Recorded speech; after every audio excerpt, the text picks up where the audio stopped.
welcome to Call for Fire. Today we are doing another freeform episode, and we'll see where the journey takes us. Not today we're not going to necessarily be talking about really anything from the book, and that's really how these freeform episodes are designed to be. We want you guys to get to know us a little bit better, not just for what we talk about related to the book and our personal experiences, but life in general, really. Like, the things that we think about, the things that are on our mind. And then that way you kind of get to know us a little bit better and understand why we have the opinions that we have and why we think the things that we think. But when I reached out to Mike to figure out, hey, is there anything in particular that you want to talk about? There was a couple of issues that came up, and we're recording this during a time where there is a lot of crazy crap going on in the world. All over the place. And it's not just like all over the world. It's like in America, there's a lot of crazy stuff going on too. So to kind of jumpstart it, you were telling me a story about some service that you had done recently in East St. Louis. Mm-hmm. Why don't you recap that again for me? Yeah, so I was asked to, I gave my book to the director of the Eagle's Nest homeless shelter. It's a veterans homeless shelter in East St. Louis in the Illinois side, like right across the river. And I went there yesterday, and they had my book in the day room, and all the people are reading the book. This is the first time, like, I'm not saying I was they're being critical of me, but this is the first time I actually like took author questions per se about like different chapters, and they're asking me different questions about the book. So I thought that was interesting, and all these homeless veterans were getting to know me. And before I got to speak, they're asking me questions about some of the chapters that we haven't gotten to yet, And so they're asking me questions, and then I said, well, why don't you guys tell me a little bit about yourself? Like, why are you here? I'm not going to bag on you on like why you're homeless or anything like that, but I just want to know like how you got here, like what is your goals to get out of here, and what was the common theme of like, I would say 99%, 95% of the people in there was they are there because of their PTSD. And more than half of them were there because of their PTSD, and they were tired of hurting their family specifically. And I found that incredibly interesting. And then I went home yesterday, and I was like looking through my journal about why I started the PTSD group when we started back in 2014, when we had that group at Journey Church. And one of my veterans, his name was Sergeant Jason Vargo. He committed suicide in May of 2014. And he committed suicide because he was tired of hurting his family. And he didn't know like how to cope with like nightmares and terror and like all the stuff that he was going through, and he was tired of hurting his family. And I found that quite interesting because like the common theme that we've had on this podcast is you need to start somewhere. You need to start on your journey of healing, because I think like what resonates through my mind when I left there was hurt people hurt people. Yeah. If you're hurting, it's really hard to be nice to other people. And what is kind of interesting that we're even talking about this is the next chapter in the book is love your enemies. Fun one. Yeah. So how is it? And I'm kind of curious what you're going to say when I ask you this question. How is it that sometimes we can treat people that we really don't like better than sometimes we treat our family? Well, before I get into that, I think that hurt people thing a lot of the time gets so glossed over because it's one of those just sayings that you hear people say all the time, hurt people hurt people. Well, the thing is if you look at yourself like an animal and you're just imagine yourself as an animal. You're a dog and you're a hurt dog. Mm-hmm.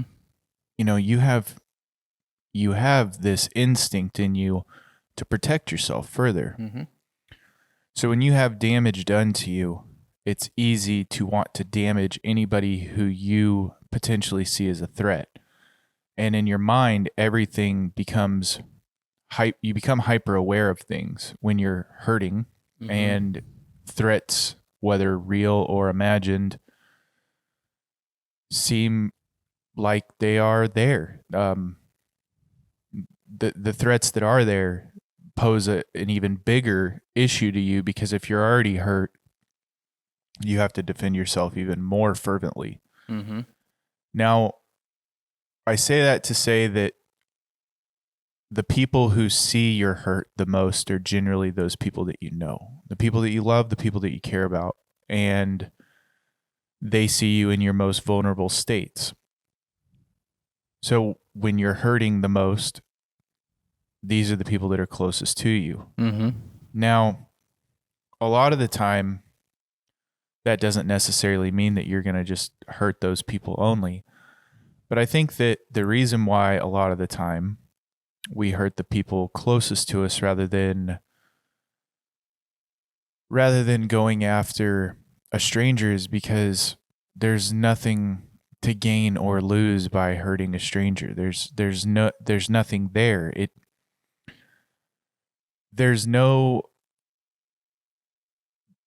You can't necessarily do a lot of damage to a stranger, but you know what hurts your spouse. You know what hurts your family members. Do you think the reason why you could hurt them is because they're safe people per se? They're safe. They're not going anywhere. They're safe. So potentially. So that is like maybe an easier target per se. It definitely could be. I think that it's different for some people than others, like it's not always the same. Like the reason why I might say something hurtful to Megan might be different than the reason that you might say something hurtful to Jenny. And the things that would hurt each of them would be different. Let me just tell you right now, like if I say something to Jenny, she has the capability of scaring the living crap out of me.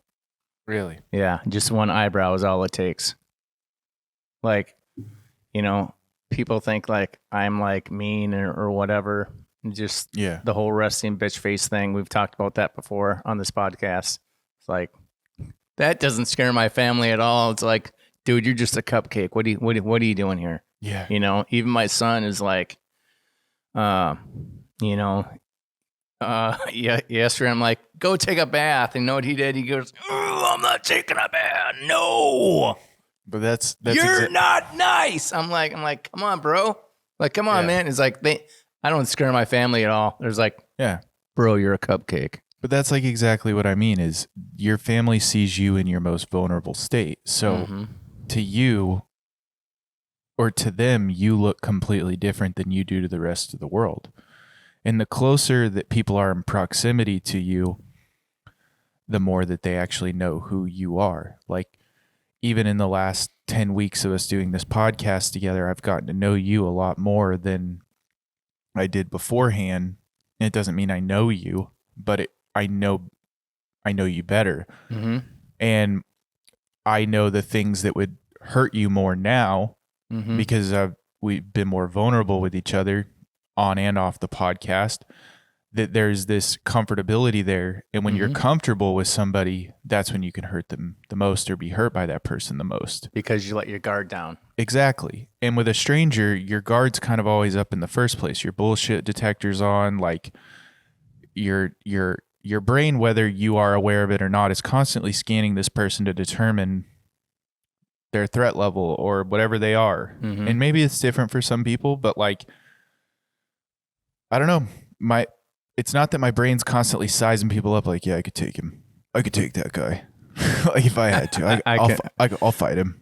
Dude, I do that all the time. But like, it's like when I'm in church, I'm just like, dude, I could take that dude. Don't mess with the Rocky right now. Yeah. You have no idea. What are you looking at, pussy? Yeah, like no, it's not necessarily that my brain's over here like constantly trying to figure out if I could beat people up. It's just that my brain is constantly trying to assess if somebody is worth their salt, essentially. Yeah. And with my family, that's off. Yeah. Which means that like there's no shield, there's no armor, there's nothing protecting my heart, which allows kill shots always. And I've noticed, like, even with certain family members that I have, like when they feel hurt, when they feel slighted, when they feel like something is off against them, they go in for the kill shot. Like, it's like they try to typically say something to wound you. And I think that we do that because it's like, you can't, like a stranger couldn't necessarily wound me. Like if a stranger just walked up to me and was like, you're a fat bitch, it wouldn't mean anything to me. Right. It's like, whatever, you're a stranger. I do not care at all what you have to say to me. But if my wife said that, I'd be like, am I? You know what's interesting is I? About what you said about the stranger thing. That is a really good practice to have. I know we've said that on this podcast before. What do you mean? Because when you can go and live your life and you realize other people's opinion of you, but it really doesn't affect you, that's a really good quality to have. That's one of those things. That's a really hard thing to master. Well, that's what I'm saying is like when my guard's up, no one can really hurt me. But when my guard's down, now if this was different, like I just gave a talk in front of a bunch of people and I was very vulnerable and I shared some stuff about me and my life. And then that same person walked up and said that to me. It might hurt a little bit because it's like, well, now I'm in a vulnerable state because I just shared something about me and now you know what hurts me. And then you specifically said it. But like the same, I think we talked about this a couple of weeks back that, you shouldn't take advice from somebody that you wouldn't take criticism from. And I think it's kind of one of those situations of when you open yourself up, when you start being vulnerable with people and sharing more about who you are and what it is that makes you tick, people get to know you and there is that opportunity to hurt them. Yeah. That person is giving you part of them, sharing part of themselves with you, and you have the opportunity to do good with that or do bad with that. Yeah. Obviously you want to do good with that. Yeah.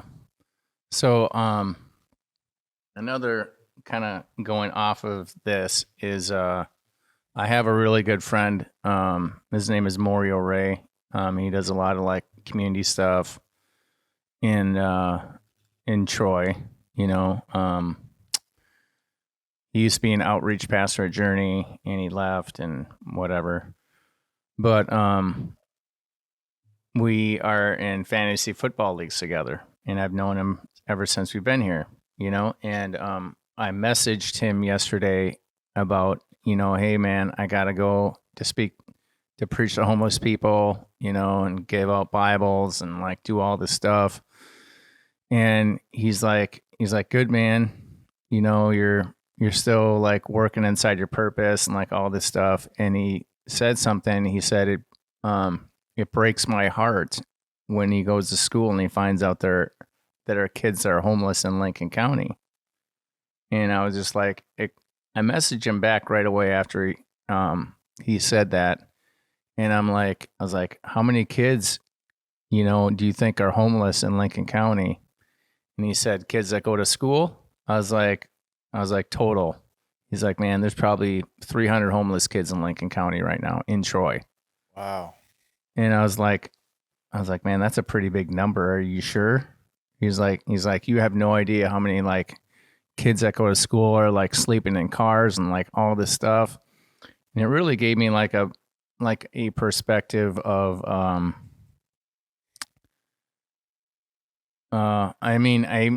of like where like the world is and where, like the economic climate is too. Jenny said this yesterday. She said, you have no idea how many people are close to being homeless and they're living one check to another. They're just like barely hanging on. Yeah. I'm like, even in Troy? And she said, especially in Troy. Yeah. So, so I was kind of taken aback because when we started this nonprofit specifically for veterans and, you know, and taking it back to my next point is I mentioned to Zach where this homeless shelter is all the people that all the veterans in this homeless veteran shelter went to high school across the street from where they're living right now. Yeah. And I'm thinking to myself, even before we went in there, I was like, man, they're like manifesting shame. They went to high school right across the street and now they're living in a homeless shelter. That was my initial thought, even before I even met anybody in there. So when I finally got to talk to some of these guys, he's like, yeah, man, I just want to get out of here. I just want to like, restore my family. I want to do all this. I want to do all that. I appreciate your book, but reading your book and putting it into practice are two different things. And I'm just like, I was like, man, I hear you. It kind of really showed me like how lucky I am that, Jenny and both of my kids were like, we'll give you another chance, but you got to be real this time, Yeah. So I was like, man. So it kind of gave me a perspective of like where we are in the community, and I know that there is a homeless shelter that they're building. It's supposed to, they already broke ground. They're already like putting up walls. It's supposed to be over there by Calvary Chapel. And I believe it's off of Highway H over by the fairgrounds. Okay. And so I'm just like, I was like, wow, so it kind of really gave me a perspective of number one, how fortunate I am. And number two, like how big a issue homelessness is really. Yeah. And obviously living out here in the Midwest, it's a little bit different because the type of homelessness is a lot different than what I experienced growing up. Like growing up in San Diego, California, if you're going to be homeless, that's a pretty damn good place to be homeless. Mm-hmm. Like California in general, they give a lot.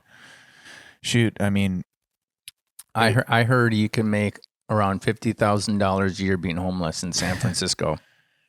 And I also get free smack. Yeah, and I also heard that underneath the Golden Gate Bridge, those homeless people are living so good that they have cable and satellite TV and everything. I don't know about that. That's what I heard.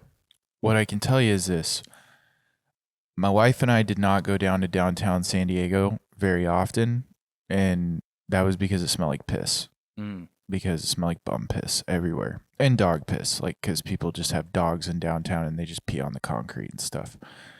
But, like, I also went to San Francisco right before the COVID lockdowns, like late February, early March. And the only people who I saw out were homeless, really. And there's a lot of homeless people in San Francisco. There's a lot of homeless people in San Diego. But it's a different ball game. Like what you were telling me about the homeless situation, specifically with the veterans, kind of blew my mind that a lot of these guys aren't junkies. They're just, they don't have enough money to fund the ability to like have their own place, while also simultaneously, like, I'm sure their PTSD affects their ability to keep and hold down a good steady job that would allow them to earn enough income and potentially earn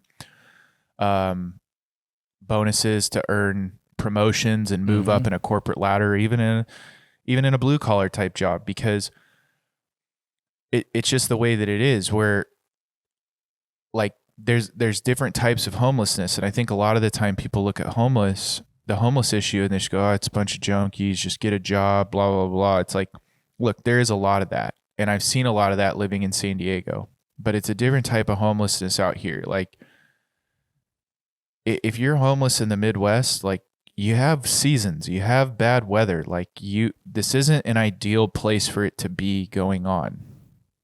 And it's not like there's a lot of expendable income for a lot of people out here to make $50,000 a year panhandling or whatever it is. There's always going to be those people. But in all reality, there is a huge amount of the homeless population that they got a bad draw of the cards. And they're trying, but it sucks. Like there's nothing better to say about it, is that it just sucks. And I wish that there was an easy cure for it. I mean, the thing is in San Francisco, they created a task force for solving the homeless problem. And these people make between $100,000 and $150,000 a year. They are no closer to solving this issue than they were when they got started, because there's no freaking incentive for them. I wanted to drop a hard F-bomb there, but I held back. That's good self-control. Yeah. There is no incentive for these people to solve this issue, because as soon as that issue is solved, they lose their 6-figure salary. Why would they solve homelessness? Why would they even attempt to try? And if you think 6 people can solve the homeless issue in a city with tens of thousands of homeless people, you're out of your effing mind. Yeah. This is because it's not, I don't want to say it's a systemic issue, but it's a societal issue. It all goes back to the breakdown of a nuclear family and the breakdown of the values that come with holding up this nuclear family. And I think that a lot of the time, like, we look at it and go, well, just let Big Brother take care of you. And Big Brother's now the government, rather than your literal Big Brother. Like, you can be as socialist and communist as you want in your own house. I'll go out and make all the money. We'll all share. We will all live off what I do for the family. But you're not paying for your neighbor. You're not paying for your neighbor's neighbors. And the more that you move away from your house, the less socialist you become. Now, the problem is that now we're not even socialists within our own house. Like, you don't care about your family. And like, the reason is because there's so many problems with the family. Now, the family's been breaking down. This is like there's been what seems like a direct attack on family, to where instead of family picking up the veteran who's struggling with mental health issues and doing their best, they economically, so financially they can't afford it to do something to help this person, but also because of the breakdown of the family, there is no support for that person, which leaves them with only one option, which is to live on the streets or hopefully get into a facility like what they're doing down in East St. Louis and potentially rehabbing themselves out of this. But like you said, the practice is the practical application of the book is a lot different than than what the book says. Like, and I could go on for hours talking about the comparisons between weight loss and mental health and getting yourself in shape mentally and physically. But it's like, it's very easy to lose weight. Get active, eat less food, be consistent. Very easy on paper, right? But doing it is a whole nother thing. So it's just like, how do you then convince somebody that it's worth it? Because that's really what it comes down to. You desire the change, but how do I convince you, or how do you convince yourself that it's worth it to keep enacting these same things over and over and over again to get better? I think it may be your view of success and the purpose that you want to have. Because if you have you could always be comfortable being cared for. You could always be comfortable living in a room, free food, not good free food, but free food, roof over your head, It's kind of like I don't know. You are enabled to not get better almost. Yeah. And when I'm looking at that, I'm just like I don't understand when you see these ultimate success stories. Let's look at the ultimate success story that is being talked about all the time is The Rock, right? The Rock was homeless and he was living in his car and he had $7 in his pocket. Now, did he have a gateway to wrestling? Yeah, because his dad was a wrestler, his grandfather was a wrestler, so that's what he's going to do. But he was also in a place where his dad was telling him, "You're throwing your life away. Why are you quitting football?" It's like, you are going to go ahead and you're going to be a wrestler? You're going to be an entertainer? For what? He already had, when he started, he wanted to be the best at whatever he's going to do. And what happened? He started wrestling and he saw this guy named Stone Cold Steve Austin that ran his mouth in ECW. And he was a good talker, but Stone Cold Steve Austin, he could not wrestle because he hurt his neck. He was rehabbing his neck. So ECW paid him. He's like, all we want you to is just sit there and talk crap for an hour about everybody. That's all we're paying you to do. And they paid him $75,000 a year to sit at an announcer's table, get in a ring, talk crap to everybody. And next thing you know, he's like an overnight sensation. WWE hires him to be, he went by the name The Ringmaster under Ted DiBiase. And dude, I am a huge wrestling fan back in the day. I could tell. Huge. I did not know this about you until this moment. Yeah. I'm a little shook out right now. So that me and Pastor Jesse will talk about wrestling all the time because he was into wrestling. I was huge into wrestling in the Attitude Era. You guys know it wasn't real. Oh. It was real to me. Before we keep going, did you see that Hulk Hogan was on the Joe Rogan Experience? Yes, I did. I'm not a wrestling fan. Mm-mm. That was an incredible episode, though. Yeah. I love Hulk Hogan now. Well, the reason why I got into wrestling was because my brother was into weightlifting. And those two things seem to go hand in hand. Yeah, he was huge into weightlifting, and I was going into my sophomore year, and the gym that he went to, all these professional wrestlers were lifting at. Okay. So, and it was owned by the Road Warriors. You know who those guys are? No, tell me about them. Well, they're called the Legion of Doom. And these dudes are Hawk and Animal, probably the best tag team ever in wrestling, right? So they were huge, man. Everybody knew who they were. Bikers, Here's all I know about Dwayne "The Rock" Johnson in his wrestling career. I remember the eyebrow. He's the Tooth Fairy. I remember the eyebrow. Yeah. And I remember. Do you smell what The Rock is cooking? And I remember him calling people jabronis. Yeah. I don't know what that is. Yeah. That could be a slang word that's terrible. We're getting canceled for it. Yeah. I don't know. And I remember this one thing where he would ask people questions and he would just be like, "It doesn't matter what you say. It doesn't matter what your name is. It doesn't matter." People now, I feel like if meme culture was bigger back then, there would have been so many great memes that came out about it. There's so many though where they're called GIFs. Yeah. I think the most GIFs by any person is The Rock. GIFs or GIFs. That also could be a controversial thing. That I don't know which one it is, to be honest. We're gonna say both. GIFs. I don't. It's GIF. That's what I say all the time because the moving picture thing. Yeah. So me and Jenny, I'm like, do the GIF, and then she will do the things like And then Emily will say it's GIF, and then Jane say it's GIF, and I'm just say it's the GIF. That's what it is. And then they're both looking at me, making fun of me, but you know, it is what it is. Yeah, GIF's a peanut butter, and GIF.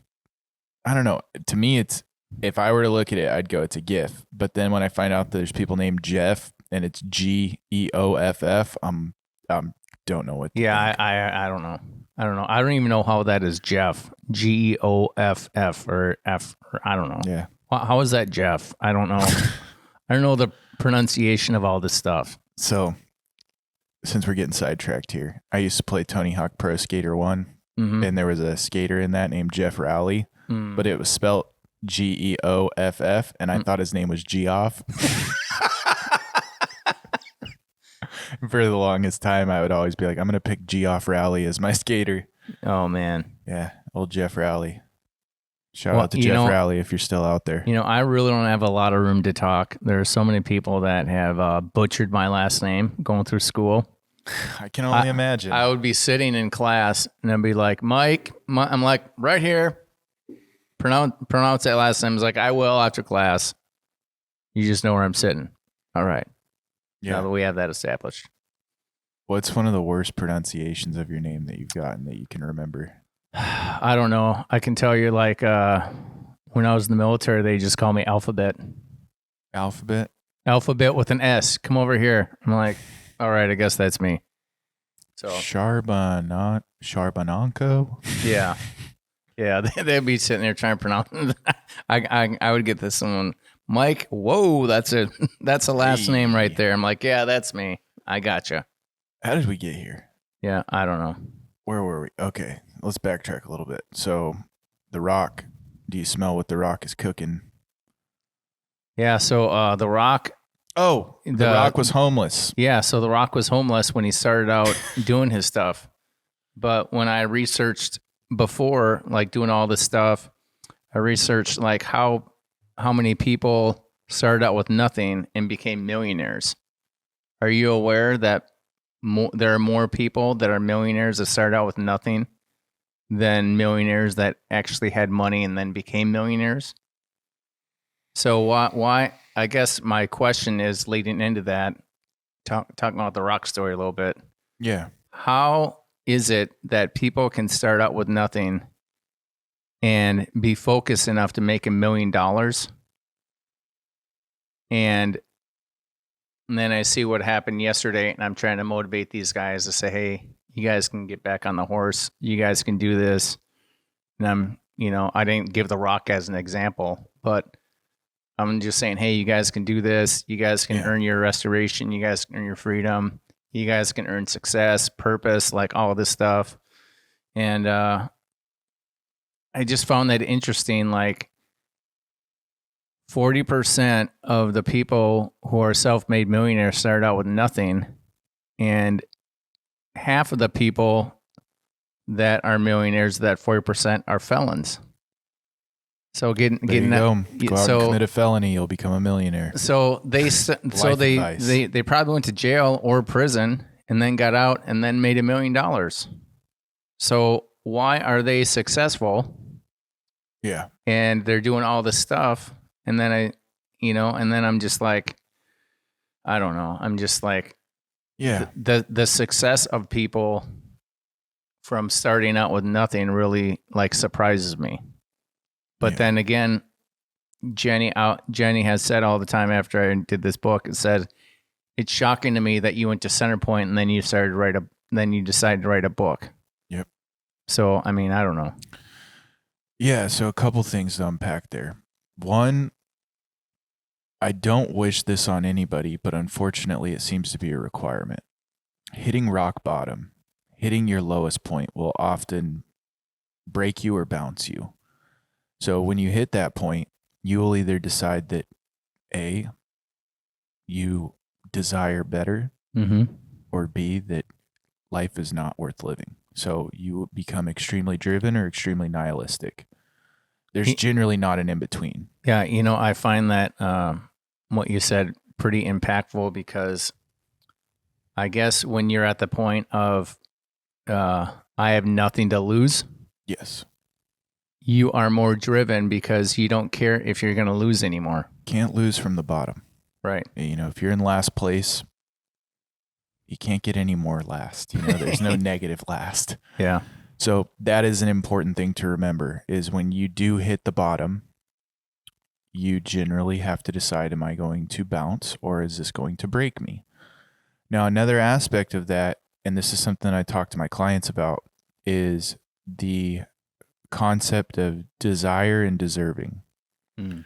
There are a lot of people who desire things and they believe that they deserve what they desire. Mm-hmm. And what I mean is let's say you desire to be successful. Well, if you then feel like you deserve to be successful, now that in itself can be a dangerous place, which is why where you go with it is desire, deserve, earn. Mm-hmm. Because the other option is desire, deserve, and then it's a dark place. And that dark place generally means you trying to get the thing that you desire and feel that you deserve without earning it.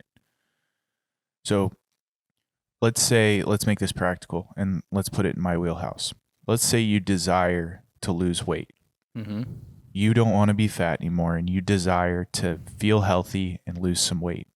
And you feel that you deserve to be happy. Mm-hmm. And part of that is to be in shape. You deserve to have a long life. And the reason you feel that you deserve that is because you feel that you have value. Mm-hmm. And your value is worth what you desire. Well, there's two ways to do that. You know, you can go out and earn that. You can go work hard. You can go get in the gym. You can go start eating right. And you can earn what you desire. Mm-hmm. You can pay your sweat tax and get it done.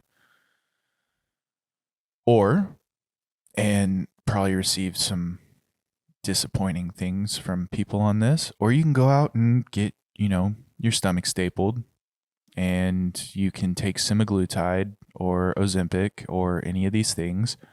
Yeah, maybe they can help with it. But at the end of the day, what I'm trying to tell you is that you could do it without it. Yes, it could be a much harder, much longer road. Mm-hmm. But generally, the people who go out and get the things that you desire and you feel that you deserve decided to take the harder route, which was to go out and earn it. Right. And work their asses off for it.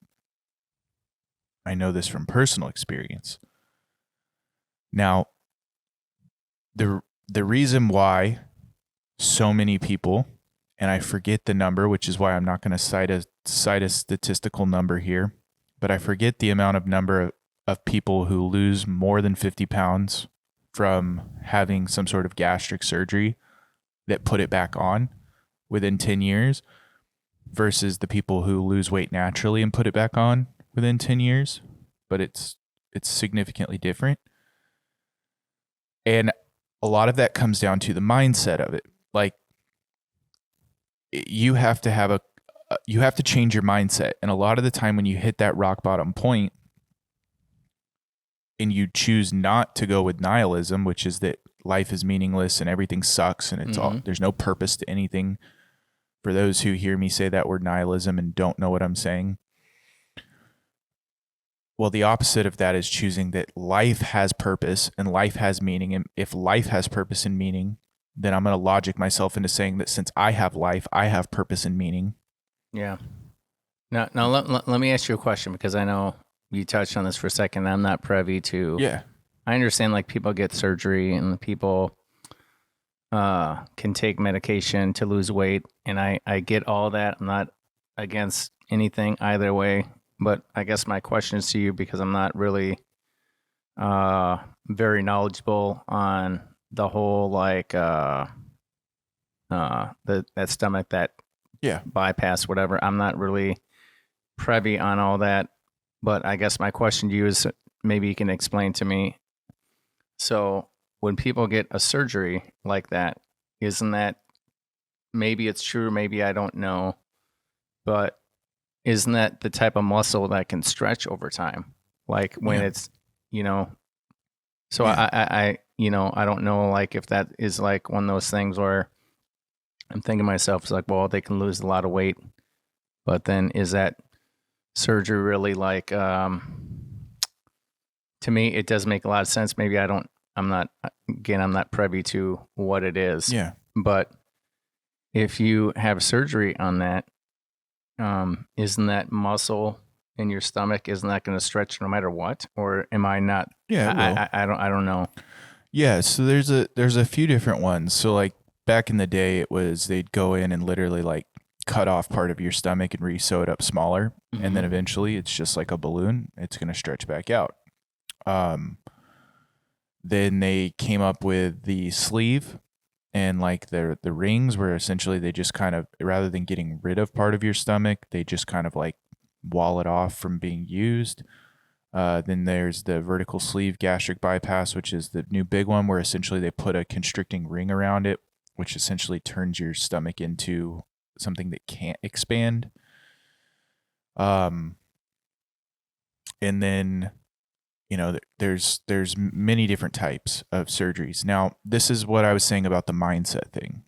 So let's say you get that surgery done, but you also change your mindset that like, hey, I got here because I was overeating and I wasn't exercising and I wasn't doing the right things, and I need to change that. And this is going to help me lose some weight because it's going to restrict how much I'm able to eat while I work on my mindset. Awesome. All for it. The problem is that so many of the people just go, well, this is the cure. Well, no, this is literally just treating a symptom. Like the symptom is the hunger, but the mindset is what's there. And I think a lot of the time nowadays, people don't ask why and they treat the symptom. They don't treat the actual problem. And that's really where it comes down to, even with the mental health thing. I'm depressed. Here's an SSRI.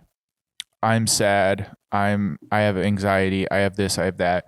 I have PTSD. Treat the symptom. Here's a drug. But you have to get to the root of that. Why is that there? Go to counseling. Start digging into it. Why are you depressed? Well, do you have if you are truly depressed, do you have a systemic, from the time you're very young, this down regulation of serotonin in your body because of negative impacts on your developing brain over time? Did you experience something in wartime that completely shifted and altered your perspective on life because of something that you did or somebody else did and something that you were involved in, which now completely has distorted what you thought was reality to the point that you can't cope anymore? Yeah. Okay. There are levels to it. So when you want to get this figured out, you have to start working in little bite-sized pieces back down to the core of what it is and figure out what the problem is. You're not fat because you overeat. Right. You're not fat because you don't exercise. Why do you do those things? That's what's important. You don't just do it because you're hungry.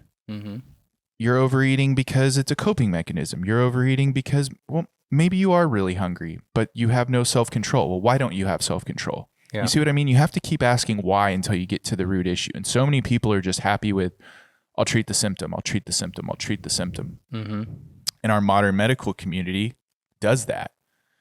It's, we're going to treat the symptom. You have pain, here's some Oxycontin. Rather than, let's go in and figure out what's wrong.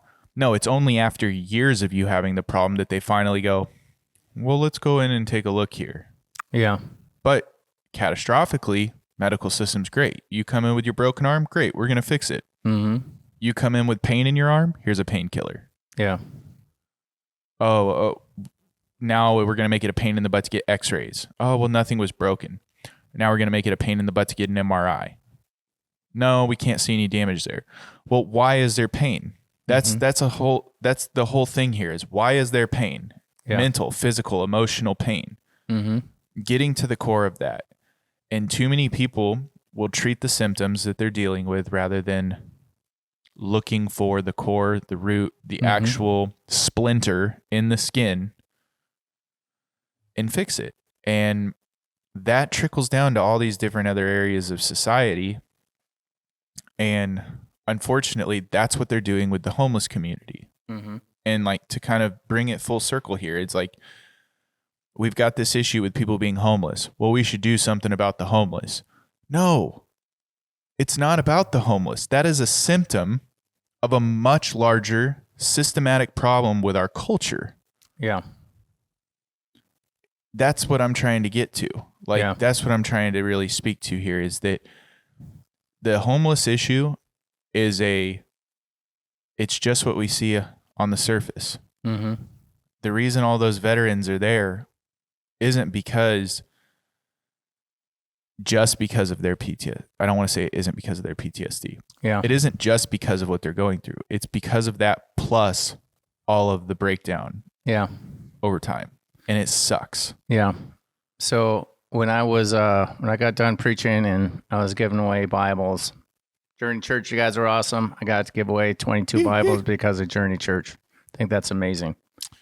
And when I got done speaking, I thought it was interesting. The director pulled me aside and he said, "Hey, I'm trying to shift the guys thinking that they don't have a disorder anymore." And I was like, that kind of opened my eyes too when he said that. Yeah. And I was like, "Well, what do you mean?" I said, "These guys experienced post-traumatic stress, so that's what they have." I get what you're saying now. Yeah. Removing the disorder title from it. He said, "Don't put the disorder on yourself." Okay. And I was like, well, that's interesting. I never heard that before. Yeah. But when I've never, I was like, okay, PTSD. I don't say the disorder. I'm like, well, I got PTSD. I was like, well, don't put the D on yourself. Yeah. You experience post-traumatic stress.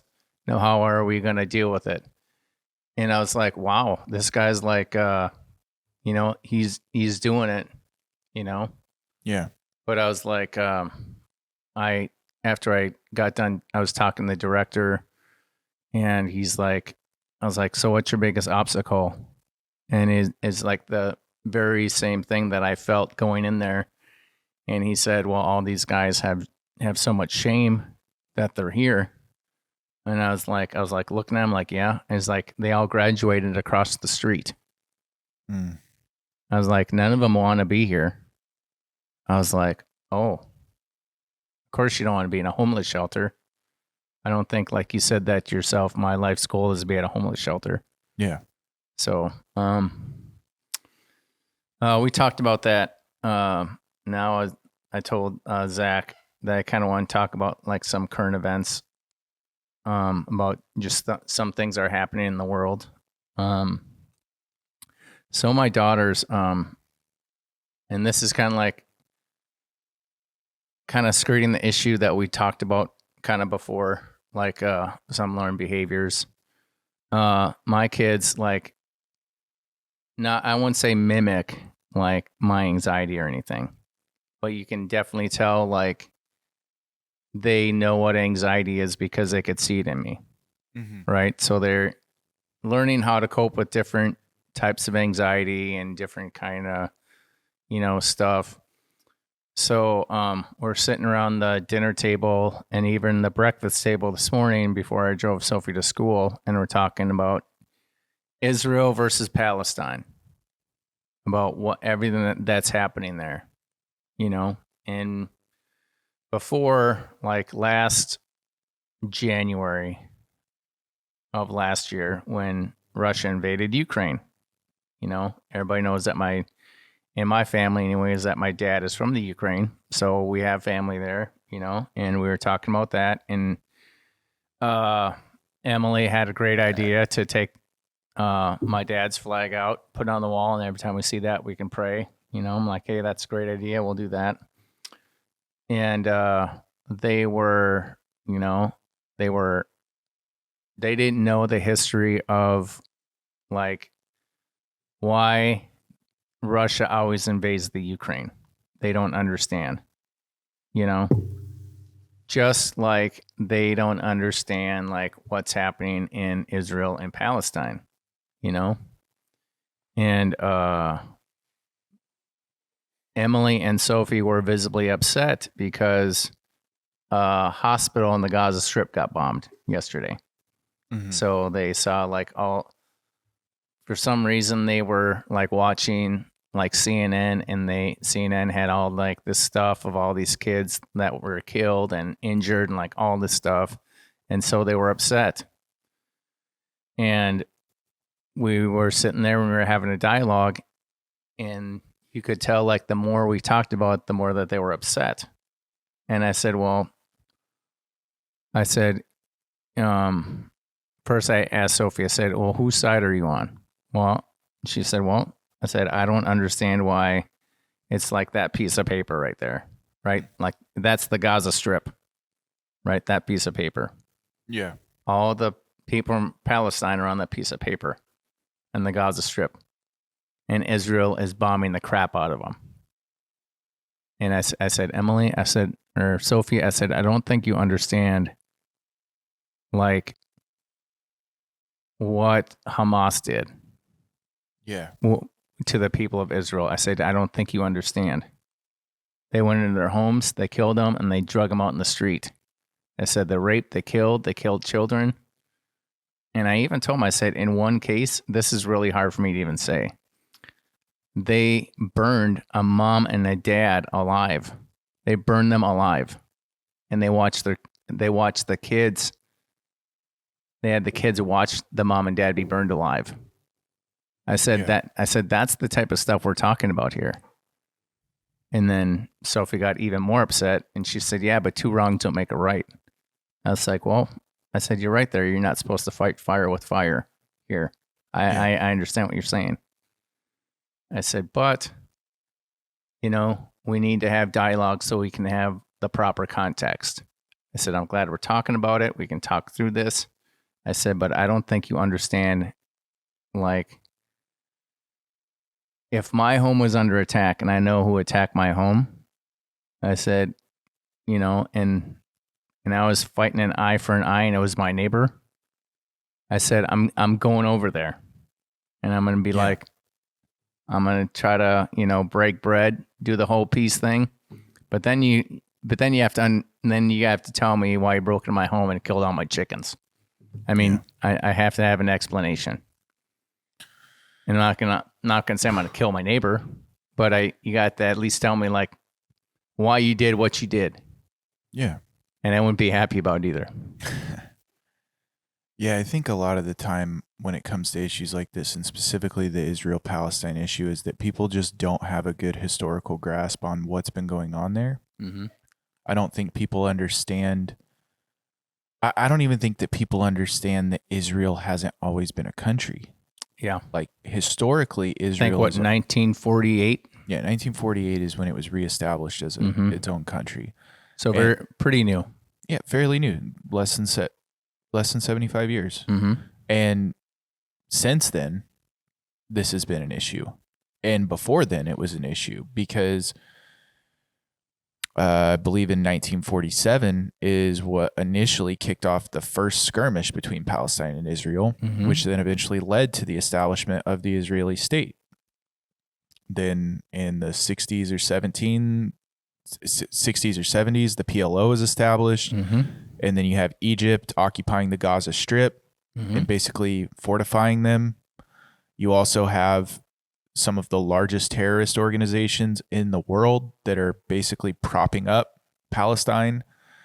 Look, I'm not necessarily picking one side or over another here, but what I'm saying is that the reason why there is so much being talked about this is there's this new movement that somehow there is an occupation of Palestinian territory in Israel, when in all reality, essentially what this was is that you had imagine that you and your neighbor have a dispute over land. Right. Whose land is whose? And you guys have a disagreement and you guys get in a fight, and then you decide to bring in an arbitration. And the arbitration rules one way and you still don't agree. Yeah. So then it goes to the highest levels of court. Well, okay, let me put this in another context that people in the United States can understand. Well, I hope they can understand a land dispute. So when me and Jenny, when we decided to build our house on our grandfather's land, there was not a lot of like paperwork of him buying the land. So we needed to make sure that all the back taxes were paid before we started building our house, because what could have happened is we could have built our house and the people who grandpa paid for it, he could have just paid the back taxes and taken over the land. They could have filed quiet title action. Right. And so we had to like find these people's descendants and like all this stuff so we could build, and they had to like write notary letters, and we had to like do all this stuff. Yeah. What would have happened if me and Jenny built this $450,000 house and the descendants went down the road and like, I wonder if we could pay back taxes and take over that house? Yeah. Because we had to get a lawyer, we had to like do all this paperwork, we had to do all this stuff. So what if, and I don't know if this is a fact or not, I'm just putting this out there. What if all these people, all these Palestinians were kicked out of their house and are still pissed off that Israel just came in and took their stuff? Is that essentially what happened? That you're telling me from like 1940? No, so post World War II, the United Nations still hadn't been established yet, and it was just called the League of Nations. Mm-hmm. So in 1947, the League of Nations, actually it was earlier than that. I think it was like 1942. You should be a history professor. I'm a history major. Are you really? Yeah. I need my youngest daughter to talk to you. That's what she wants to do. Don't. You hear that? I'm doing a podcast. You can do a history podcast, Sophie. Yeah. Amen. You want to end up like Zach? Go get a history major. Yeah. Anyways, so 1942, I believe. Look, this is all off the top of my head. I wish I could just move the camera real quick and show you. There's nothing in front of me here. So I'm sorry if my dates are a little bit off. I'm not Ben Shapiro over here, Mr. Superbrain. He does have a super brain, by the way. Yeah, he does. That guy is ridiculous. All right, I won't interrupt you anymore. So League of Nations says, hey, Israel, you've just gone through this horrible thing, World War II. And to be honest, this even goes back further to World War. This is why it's so tough. This is a thread that if you pull, the sweater is going to keep unraveling. This, do you want to destroy my sweater? Whoa, whoa, whoa. I love that song, by the way. So you got Weezer playing in the background. Yeah.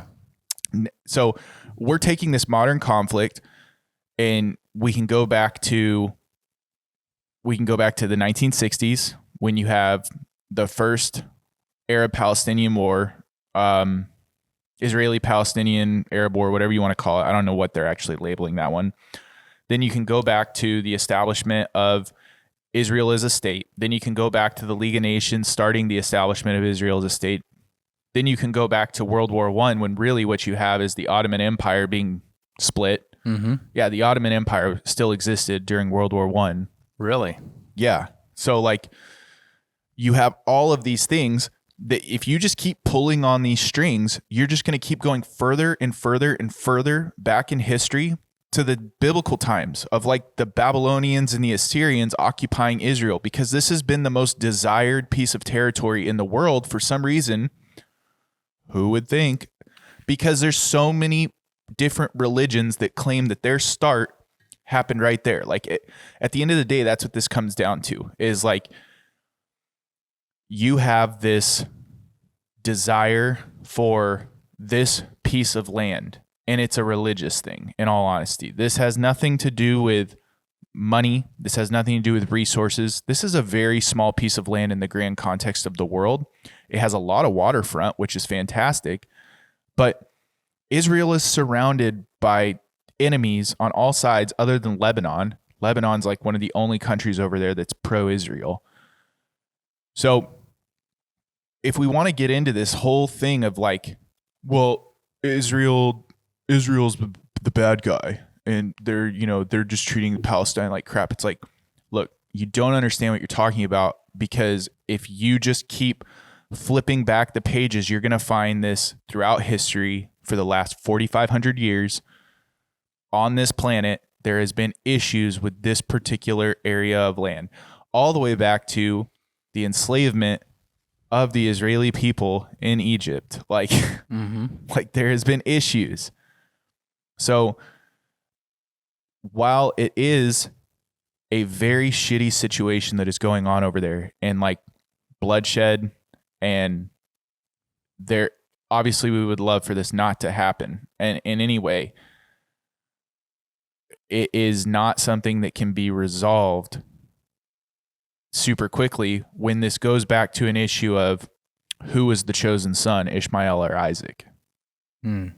Like, in all reality, that's what this comes down to.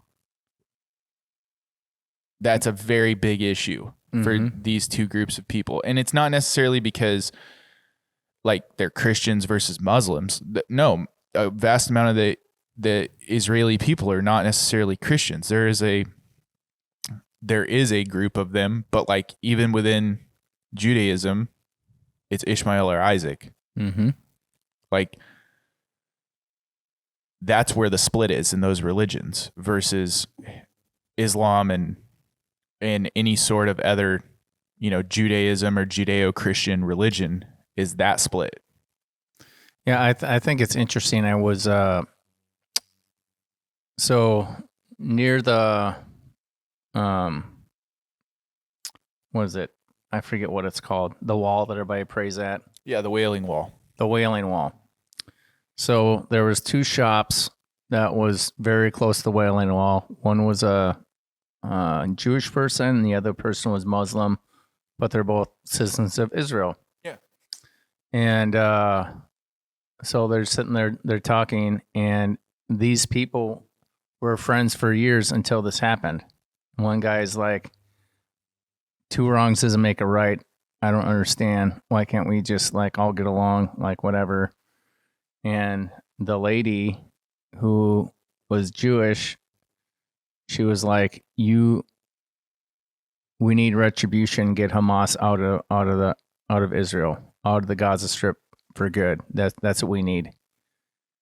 And they talked for years. They were friends for years until this happened. And now they can't even talk to each other. They can't even look at each other without fighting. And these are both like people that lived in Israel. And I saw like Jenny doesn't like when I watch the news because the news. Well, I really haven't watched the news until someone told me that I need to pray for the people for Maui, for everything that happened out there. All like, I don't even know what the death count was with that whole like core of Maui burning down, and all the like hurricane winds and all the stuff that happened there. And then there was Florida and like all this stuff. So I'm just like, what in the world, man? And then after that, Biden went to Iran, gave them $6 billion, and then Hamas invaded Israel. And I'm just like, what? I'm not understanding this. Yeah. I don't understand like how the people in Maui can only have $750 a person for their household to like rebuild homes. I don't understand like FEMA running out of money, so the people in Florida can't rebuild their house, because they're in a hurricane zone, so they can't get insurance on their house, and then 1,400 people get slaughtered in Israel. And I'm just like, man, what in the world is going on in the world today? And then I have everybody messaging me about what would happen if America got invaded. Like a lot of people messaging me that and were asking me questions like military and like all this stuff. And, they're telling me, yeah, but the spy balloon and like, good luck. I'm just like, it's like, yeah, but you got all this stuff happening in the world. And I kind of just put it like this to people, you cannot control this stuff. You can't control it. And I was talking to Zach when I first got here today, and I was like, I kind of want to talk about this because I kind of like want to have people I've context of what's happening there, so you can have a better understanding of like what's happening in Israel. You know, Yeah. I mean, what happened in Maui is unfortunate with the whole like the warning sirens didn't go off and the power lines were something happened with that. You know, unfortunately, there was a hurricane in Florida. You know, how many times have you heard Florida getting hit with a hurricane every year? And people still choose to live there. Yeah. You kind of know what you're getting with the territory Yeah. at this point. Yeah. Work your whole life, move to Florida, get hit by a hurricane. Yeah. And, you know, there's some situations that I have sympathy on certain people and others I don't. I have sympathy on the people for them losing their stuff, but at the same time, I don't have sympathy on them because it's like you knew what you were getting into. You knew where you were going. Mm-hmm. Like, it's just the way that it is. And like, unfortunately, once again, we have a larger problem, this larger breakdown of culture, breakdown of society. And it's not just in America. It's global. It's not necessarily in every single country as bad as it is in others, but like there has been a significant change in the way that human beings interact with each other over the last 3 decades. And because of that vast change in our communication, it has significantly changed the way that we interact with each other when we are with each other. Now, at the end, like also like people have been at war with each other for thousands of years since humans have existed. Like we've found something to get into a scuffle about. Yeah. Cain and Abel, all the way back there. So whether you want to believe that is, so let's say, for example, you believe that didn't happen, Cain and Abel. Take it allegorically then. What does that tell you? That there has been strife between man and another man since the beginning. Since like, even if you want to take that allegorically and not literally, that what the story is trying to tell you is that there is strife between two men if there are two men in a room. Like that's just what it is. We will find something to be at odds about because there is like this competitiveness amongst people to be a certain way. And anyone who tells me that they're not competitive, I just go, you just haven't found something to be competitive about yet. Or you suck that bad that like there's no sense in being competitive because you're always going to lose. Yeah. That's okay too. But try harder kind of thing. But all of this to say that this Israeli-Palestinian conflict is much bigger than what happened last week, what happened 2 weeks ago, what's been happening for years. Like if you go over and visit Israel and you're over there for any amount of time, Palestine is consistently making aggressive moves against Israel. Like, yes, this was a very coordinated and well thought out, well planned attack by the people of Palestine. But small scale stuff is happening weekly, monthly. And it all comes down to ideology. Like in all reality, that's what it comes down to. It just like with the shopkeepers, it has nothing to do with the fact that they're both Israeli citizens. I'm Islamic. You are Judaism. You know, you believe in, I don't know what brand of Judaism they were, but because there's so many different brands, it's like, are you? And that's crazy too. Yeah, it's like, are you Hasidic? Are you this? Are you that? Probably not Hasidic if they're owning a shop. Yeah. Maybe. They're the ones with the curly cues. But it was a female though. It was a female. Okay. So like everyone who is a citizen of Israel is required to serve in the military. You know what's ironic? Here's a side story to those two people. They both were selling. They're both selling chess. Chess? Yeah, chess. The game chess. Oh, They're both chess shops right next to each other, and they're both competitors. there you go. I was like, chess. It's like, Must be a big game over there. yeah. What's going on with that? But anyway, go ahead.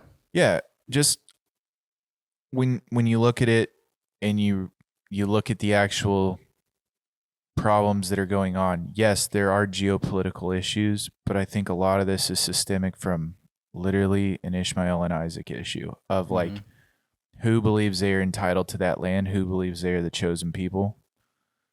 They're both Israeli citizens who are required to serve in their military, pay taxes to Israel, yet because historically the Gaza Strip has been occupied by Islamic people. Now, I'm not saying there aren't other religions that live there, but like predominantly controlled by Islamic people. Now it's like, well, I don't care that I'm an Israeli citizen. I don't care that that's what's going on. I now am against you as an individual over things that you had nothing to do with. Right. Like that's what bothers me the most about this is that like people get up in arms with other individuals for actions that they had nothing to do with.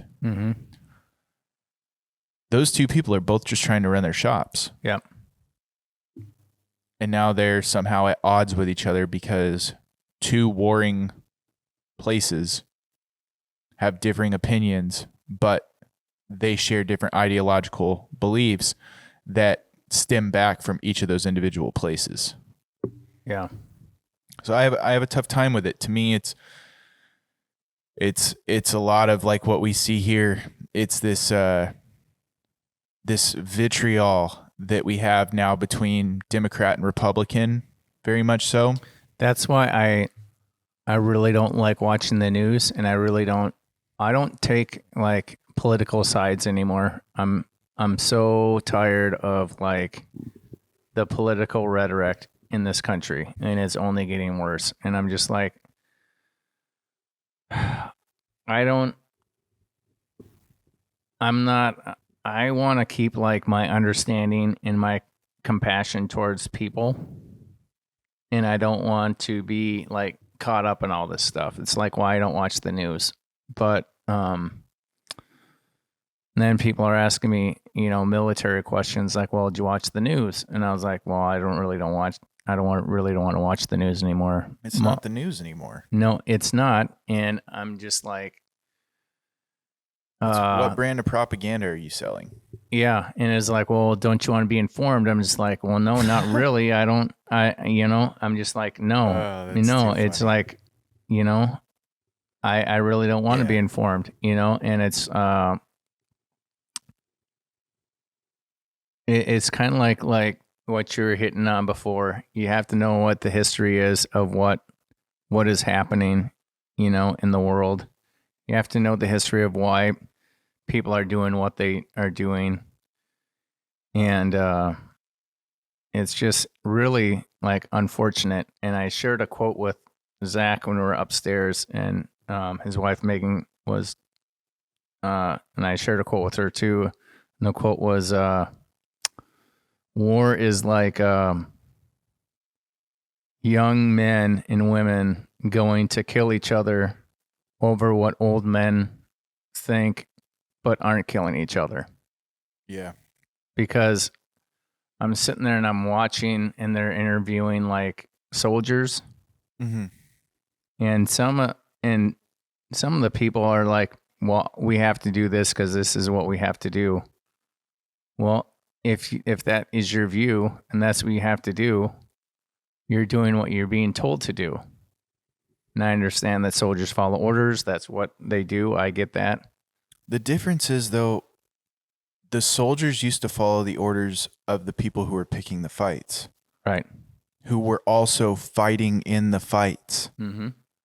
And that's not happening anymore. You have a bunch of people sitting in offices picking fights and sending off people to go fight those fights for them. without experiencing the repercussions on their own. The reason why we look at people like Roman emperors and go, man, that was a crazy cool person, or whatever it is. Like, there's this whole thing going around. How often do you think about the Roman Empire? The reason people think about the Roman Empire is because those were leaders who were leading from the front of the line.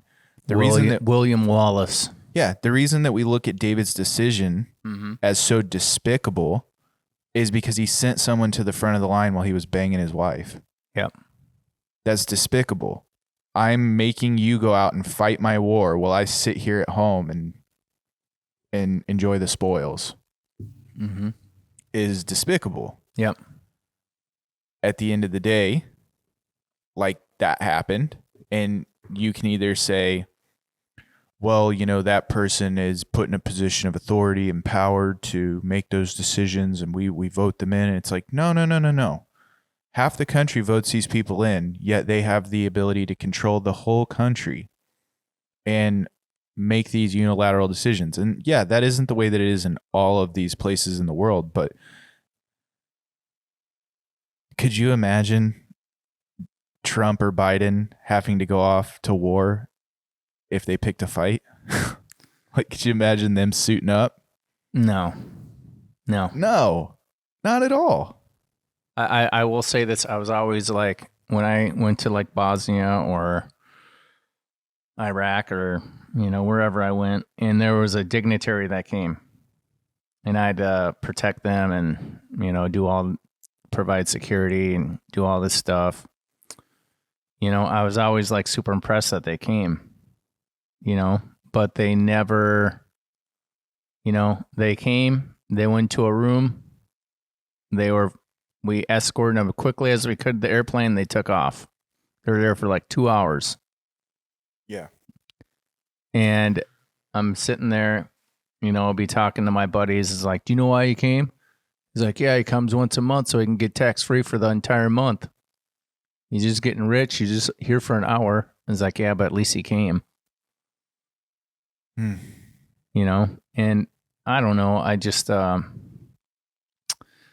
think it's so interesting. Like, the more people I talk to, like, if they're not like political, they don't watch the news anymore. That is starting to be a growing trend that I've been, you know, and the more people I talk to about, it's like, well, there's not really an unbiased news source. No, and like, you have to pay for them, and they're online, but like, the televised news is basically fear porn now. It's like, here's what we're scaring you with today. COVID-13, COVID-21, like, war here. The world's burning down. Trains are turning over. Yeah. Like, they're not there to do anything other than make money. Well, and even kind of Facebook too. It's like, I've joined some of these Bible groups, you know, because when I scroll, I want to like have like a Bible verse or something I'm looking at. So I'll do that. I bet you're getting a whole lot of nonsense right now. Yeah, I'm getting a whole lot of how long is it going to be until the world ends and all this stuff. That's the Christian version of fear porn, is the end times. Yeah. And I'm just like, yeah, that's incredible, man. Thanks for posting that. Nothing pisses me off more than hearing pastors talk about the end times. Like they have any idea what's going to happen. Yeah. Like they have any idea what's going on with it.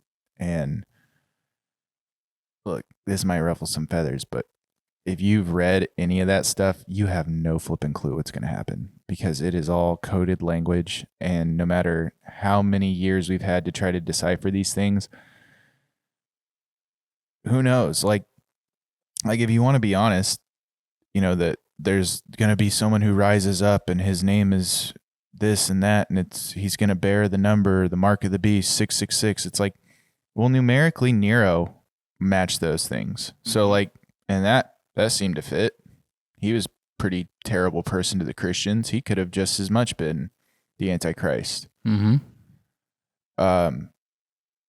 like there's so many there's so many things that we really don't know with it. And I'm using that as like a very Yeah. Do you remember blasé thing. Do you to remember say. when people started freaking out because you can have a microchip in placed in your hand?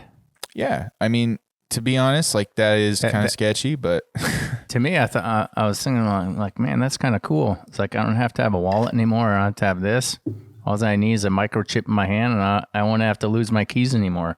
but that's the mark of the beast. Yeah, that's this. I'm like, That's the installation of the payment thing that they talk about vaguely in the Bible in the book of Revelation in half a verse. yeah. And I remember like when COVID was happening and people were getting all these like checks in the mail and like all this stuff. And I would go to church and people would be like, yeah, the government this, the government that. And I'm like looking at him, like, well, you got your check, didn't you? He's like, yeah, I bought a new motorcycle, whatever. I'm like, okay, that's cool, man. That's cool. But then they'll be like, and then they'll be like, yeah, the government can't track me. I'm like looking at them like, sent you money? Yeah, they just sent you money and you just bought a motorcycle. Make that make sense to me. Yeah, like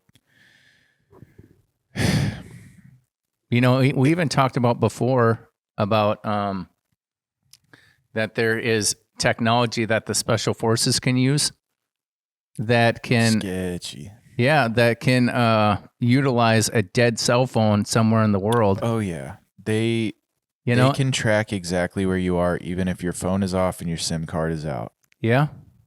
You have no chance. Yeah. They look. It's kind of like that it's kind of like everybody freaking out about that Elon Musk I don't know, was it Starlight internet? Starlink? Yeah, Starlink internet. I think it's red. I think it's amazing. When I saw that the first time, like 3 weeks ago, I thought that was a UFO, and I thought I was seeing stuff. I mean, it was a UFO until you figured out what it was. Yeah, I'm like, and I couldn't. I couldn't even take a picture of it. They're calling them UAPs now, unidentified aerial phenomenons. There you go. Ooh. But I heard, I could be wrong. Maybe you know more information about this. But isn't this Elon Musk's way of getting everybody free internet? Like, from an altruistic standpoint, I believe that is what he said was his goal. Was like, I don't know what the timetable is. I don't know what it's supposed to look like in the long run. But the whole idea of it is there is going to be essentially a cloud of satellites orbiting Earth. Cloud is the best way I can really describe it, but kind of like this never-ending chain of satellites that allow internet everywhere all over the world, including third world countries where they don't have access to internet because of the cable type stuff. Now, for a lot of people that don't understand like how the internet actually works, I just want to know where it starts. Well, exactly. So the internet essentially is, I have information over here. So let's say this is a server. Mm-hmm. This thing of paper. It's got all kinds of information on it, and you want access to this information. Mm-hmm. I send a request from my computer through a series of wires that go through my house into my modem or into my router that either is plugged in directly to my modem or it's wirelessly transmitted to the modem through Wi-Fi. Then that request travels to said server. But where's the server? It could be anywhere in the world. I could have a server here at my house. That's what I'm saying. There has to be. Yeah. So there's servers all over the place. So Google. There has to be the original server, though. Well, yeah, but like the internet was started by the military. So in Sweden, by the way, that's where. Well, yeah, they may have, but like DARPANet. Yeah. That was, I think, the Navy or something like that. They had started this whole idea, like the foundations of. Yeah, it was an accident, by the way. They didn't think it'd work. Well, the idea was before the internet was the intranet. Yeah. So the intranet was essentially all these computers linked up to each other all over through a server. And then they were like, well, we could do this all over the world. Yeah. And that's when satellite technology allows you to take the wires out of it, and it works a lot like a cell phone. So signal bounces up to satellite. back down to server, back up to satellite, back down to cell phone. That's wild. Yeah. So when you really think about it, like you're making a phone call, you might have a 10th of a second delay on that phone call. That's all happening on every single phone call. Voice goes to cell phone tower sends to satellite sends to nearest triangulated cell phone tower to your phone. And that's all happening in a 10th of a second or whatever it is, that small delay that you might have. It might be further away depending on how far away the person is on the phone call, but like... Dude, did I ever tell you about my neighbor? No.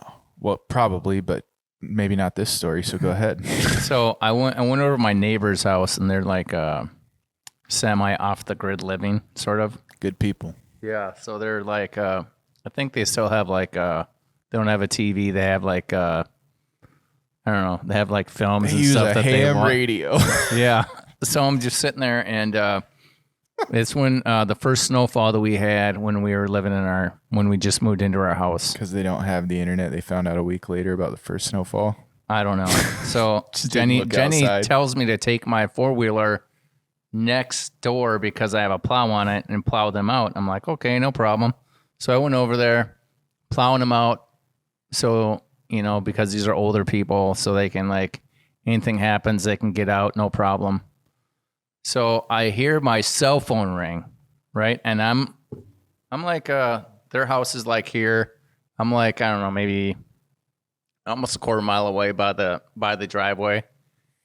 And I stop the 4-wheeler and I take out my cell phone, and literally the guy's asking me what I'm doing. Dude came out of nowhere. He's like, what are you doing with that? It's like, I'm answering my phone because my wife told me it's time for dinner, so now I gotta go. He's like, well, you can never come on my property and have a cell phone. That's how the Chinese track us. Is what he told me. I'm like looking. I was like, really? Well, thanks for the information. I'll get rid of my cell phone immediately. Thank you. You go, son. You do that. Son. Yeah, that's what he said. How people use the son. Yeah. When I was at the Dream Center, there was something that comes along with extensive drug use is advanced stages of paranoia. Yeah. And depending on what drugs you're using, different levels of paranoia, and some of it sticks and some of it's only there while you're, using. Yeah. But there was a quite paranoid individual who was in there, and he was telling me all about how the government was tracking him and all this stuff. Which one was that? I don't want to say a name on here. Jason. I'm not saying a name on here. Okay. It wasn't Jason though. Oh. Anyways, must have been JC. I'm not saying a name. Okay. This particular individual was so obsessed with the government tracking him and all this stuff. Oh, and I know who you're talking about. And I looked at him and I go, I didn't even know you existed until I walked into the Dream Center. And if I don't know you exist, you're not important enough to be tracked by the government. And he goes, well, what do you mean? And I go, you're nobody. You're nobody. Why would the government give a damn about you? Like, dude, I'm not saying this to be mean, but you're a strung out drug addict trying to get clean and sober. The government does not care that you exist or not because you're not contributing to society. Yeah. You're not doing anything important. So why would you think the government cares about you? Yeah. You think they just got to file he pooped today. He ate this today, or he said something bad today. Like, no, they don't. He ate really crappy chicken nuggets for dinner. I'm more concerned with the fact that Apple and Google have all the information because they're the ones who are really doing the tracking and they're the ones who are selling the things. Like we have one of those stupid Google Nest or Google. We have a Google Nest too, by the way. Yeah, whatever it is. And it listens to everything that's being said, because sometimes we'll say something like, did you see that poodle? And it'll be like, what was that? Because it sounds like Google. So it's listening to everything you say. Sometimes I'll just be sitting here talking to someone. I'll go, seriously, that was awesome. And then my phone's like, I'm sorry, can you repeat that? Because it thinks that I said Siri. You know what's interesting is it might have turned on right now and ruined the film. I want to say like remember that movie Snowden? I didn't watch it. But he made this thing where it tracked when people say like keywords.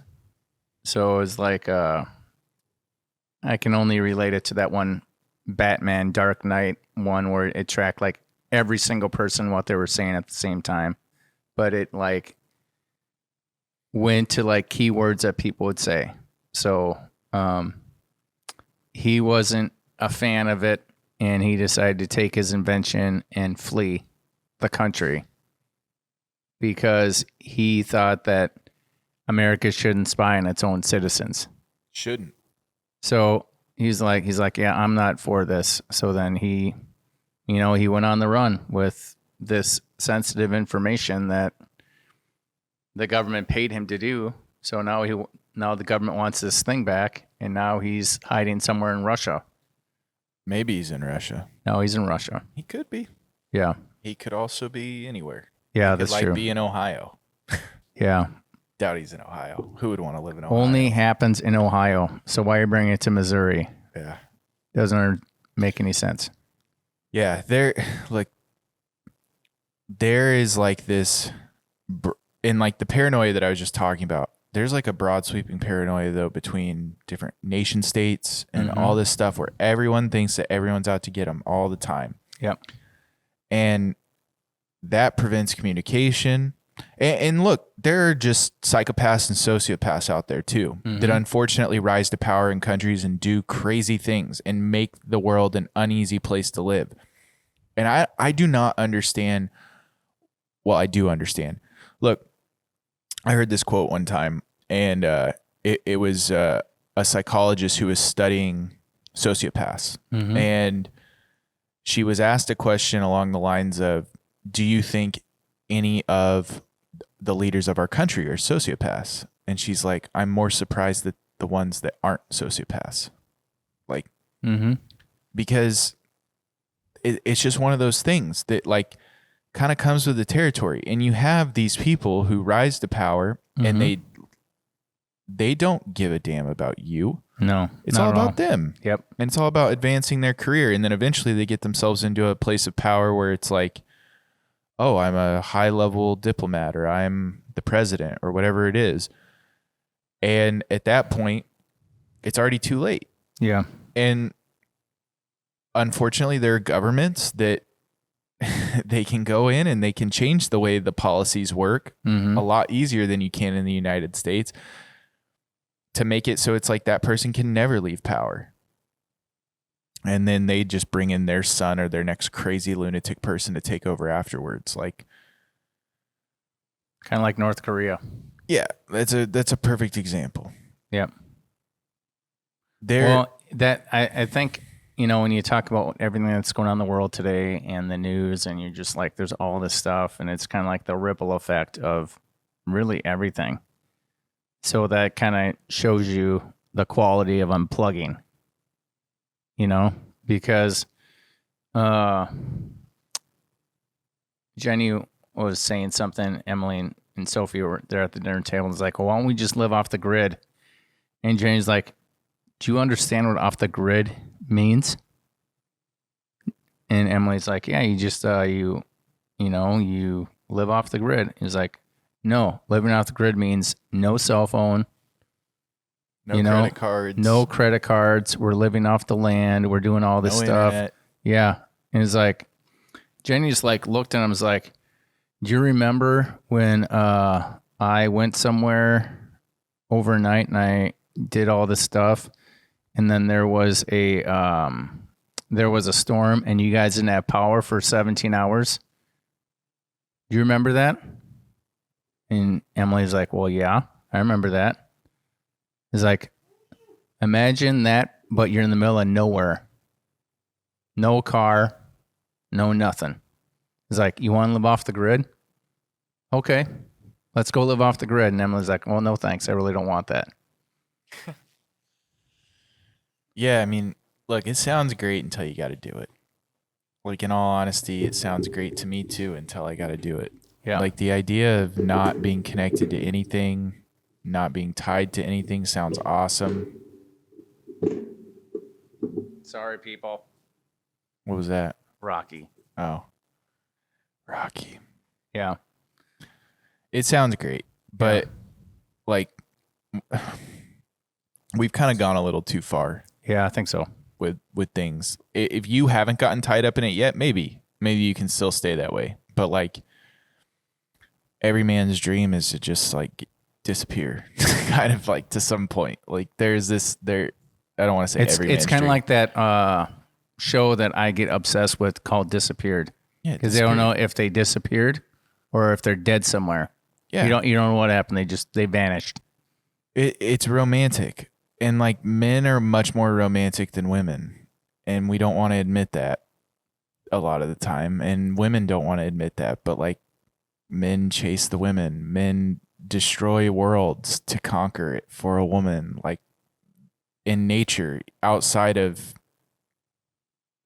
human beings, men are the fancy looking animals who go out and do all the things to attract the women. Like The lion. males are the romantics in society and in culture, and there's nothing wrong with that. Mm-hmm.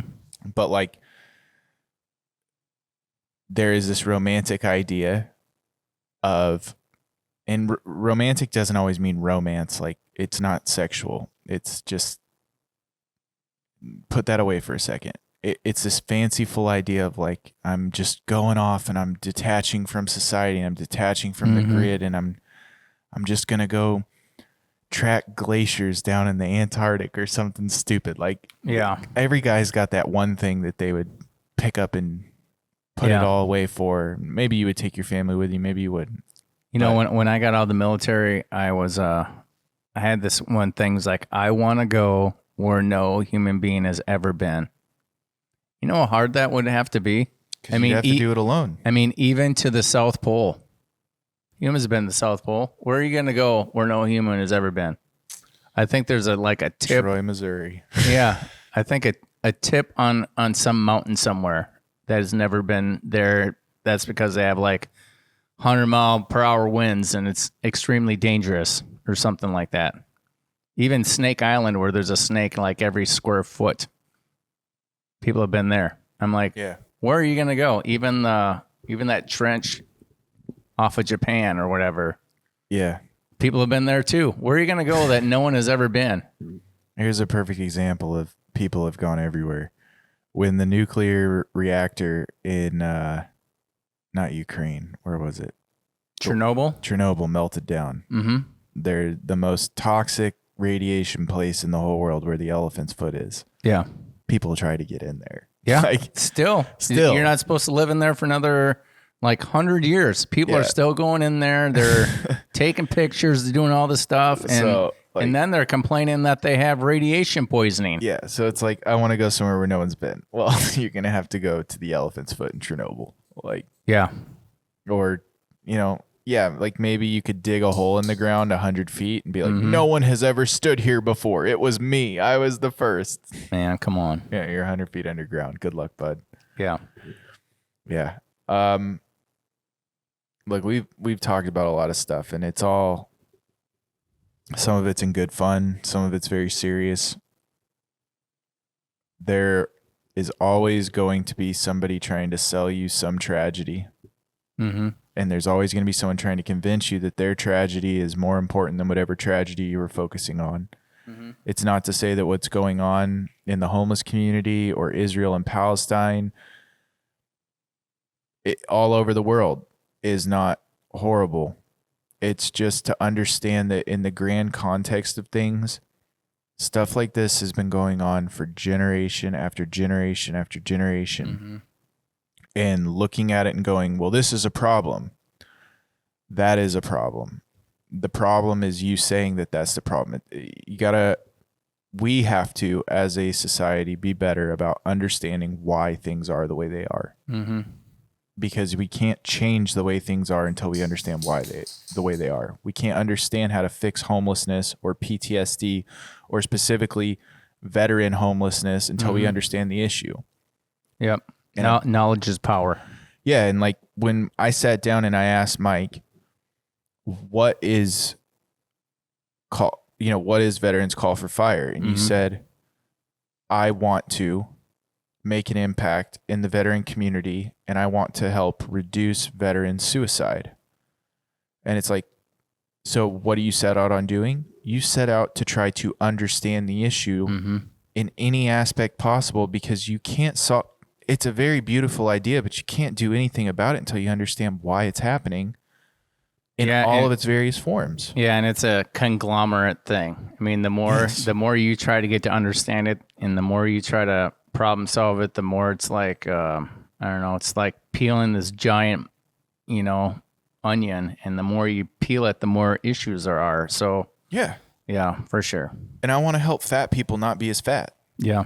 But everyone's fat for a different reason. And if I go in and treat everyone the same, it's like, yeah, I can give you tools that will help you, but help you specifically, that's a different thing. Yeah. And understanding that, like, each individual person, like, you are a unique individual. And as soon as we start to take away that unique identity of what makes you, you lose all control over it. Yep. If you just start identifying with, well, I'm pro-Israel or I'm pro-Palestine, it's like, great. I'm glad that you found a cause, but now I don't know anything about you. Yeah. Like, I don't know you as an individual. Yeah. And we have to start caring about each other as individuals. Yeah. Is kind of what I'm trying to get to. Yeah. Stop caring about the issues. Start caring about the people involved. Amen. So love your enemies is next week. Yeah. So on that topic, next week, love your enemies. And by next week, we mean whenever this airs. It'll be a week from then. Yeah. Amen. Thank you all for joining. I hope you have a great. Yeah. Thanksgiving is coming up. Make sure you buy a turkey. Yeah. Yeah. That's New Year's is coming up. Who knows when this is going to air? Yeah. Amen.